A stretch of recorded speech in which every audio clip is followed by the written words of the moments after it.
ஸ்ரீ மாணிக்கவாசக சுவாமிகள் அருளிய திருவெம்பாவை பாடல் 14.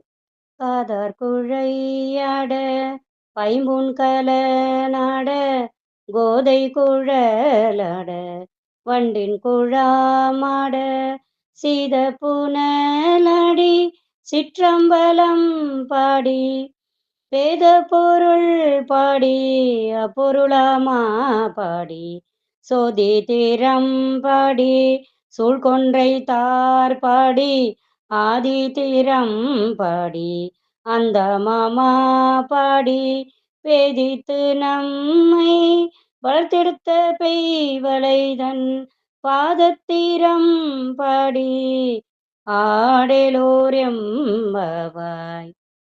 பாடலின் பொருள்.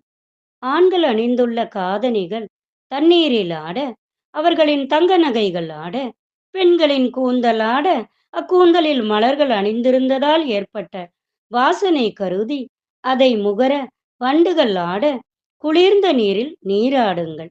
அவ்வாறு நீராடும் போது சிற்றம்பலத்தில் நடனமிடும் எம்பெருமான் சிவபெருமானின் புகழை பாடுங்கள். வேதத்தின் பொருளையும் வேதத்தின் பொருளாக விளங்குகின்ற சிவனின் பெயரையும் சொல்லி நீராடுங்கள். ஜோதி வடிவமாய் திருவண்ணாமலையிலே காட்சி தரும் அந்த சிவனின் மாபெரும் விருத்தாந்தங்களை எல்லாம் சொல்லுங்கள்.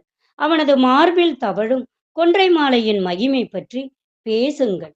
முதலும் முடிவும் இல்லாத அந்த இறைவனின் புகழை பாடுங்கள். பந்த பாசங்களில் இருந்து நம்மை பிரிக்கும் வளையல்கள் அணிந்த தாயுமானவனாய் விளங்கும் எம்பெருமான் சிவபெருமானின் பாத மலர்களை பாடி நீராடுங்கள் என்று அழைக்கிறார் மாணிக்கவாசக பெருமான். திருச்சிற்றம்பலம்.